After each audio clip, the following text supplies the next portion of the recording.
কথা বলতে পারি না, এটা একটা সমস্যা আর কি। তো আমি যদি শুরুর কথা বলি তাহলে এটা কি হাতে ধরে রাখতে হবে?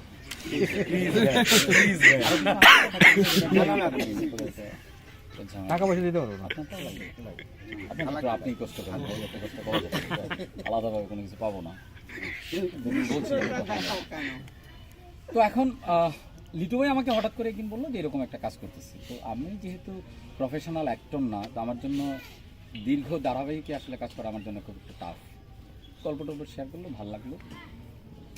তো সবচেয়ে বেশি ভালো লাগছে যেটা আমাদের খোকন ভাইয়ের স্ক্রিপ্ট, যেটা তার লেখনী এবং তার ডায়লগস। আমাদের নাটকে যেটা সবচেয়ে বড় প্রবলেম এখন সেটা হচ্ছে যে ডায়লগ থাকে না। একটা সিন কোনোভাবে হয়, মানুষের মজাও পায়, ভিউও হয়, কিন্তু ডায়লগটা আসলে থাকে না, যেটা আগে হুমায়ুন আহমেদ বা যারা আগে সিনিয়র ছিলেন যাদের নাটকে আমরা পাইছি। তো এইটার সবচেয়ে বড় স্ট্রেংথ হচ্ছে এইটা। আর একদিন শুটিং করলাম, রুমি করতেছে, যথেষ্ট পরিশ্রমী ছেলে, মেধাবীও বটে। তো আরেকটু করলে বোঝা যাবে আসলে কি হয়। তো আমার যেটা বক্তব্য যে গ্রামের নাটক যেরকম ভাড়ামি টারামি হয় এখন ইউটিউবে বা চ্যানেলে দেখি, এটার চেয়ে একটু ডিফারেন্ট।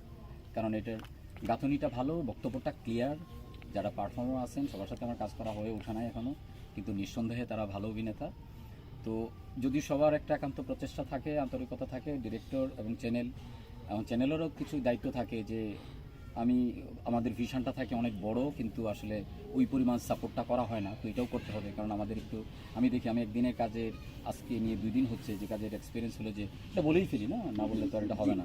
তো এক্সপিরিয়েন্স হলো আমাদের মধ্যে একটু তাড়াহুড়া থাকে। তো আপনি যেটা হয় কি যে আপনি গাভীটা বা ভালো চাবেন, স্বাস্থ্যবান চাবেন, দুধ বেশি চাইবেন, বাছুরটা লাল চাইবেন, কিন্তু ওই পরিমাণে আপনি টাকা দিবেন না বা সাপোর্ট করবেন না, সেটা তো হয় না। তো ওই জায়গা থেকে আসলে আমরা যারা আছি আমাদের তো পরিশ্রম বা সততার কোনো লিমিটেশন নাই, হয়তোবা আমাদের ক্রিয়েটিভ জায়গায় হতে আমাদের অনেক দুর্বলতা আছে।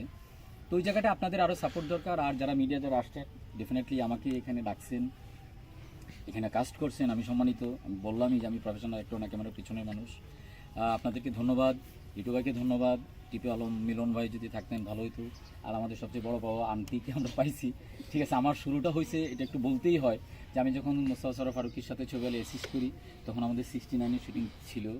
তো আন্টিকে আমরা পাইছি ওইখান থেকে, আমাদেরকে ছেলের মতো করে দেখতেন উনি, এখনও দেখেন ওইভাবে বিশ্বাস করি। সো উনিও আছেন, বাকি লাভলো ভাইটার বই সহ যারা আছেন সবাইটাতে কাজ করবেন। সো আমার বক্তব্যটা হলো যে আমাদের আর্টিস্টদের পক্ষ থেকে কোনো কার্পণ্যতা নাই।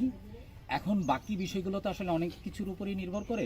আপনারাও নিশ্চয়ই কার্পণ্যতা করবেন না, আপনারা আপনাদের প্রচারগুলো আপনারা চালাবেন। এখন বাকিটা হলো ডিরেক্টর এবং প্রডিউসার প্রতিষ্ঠান, তারা কিভাবে আসলে সাপোর্ট দিয়ে যায়, কোন পর্যন্ত যায়। এবং আমি স্পেশালি ধন্যবাদ দিই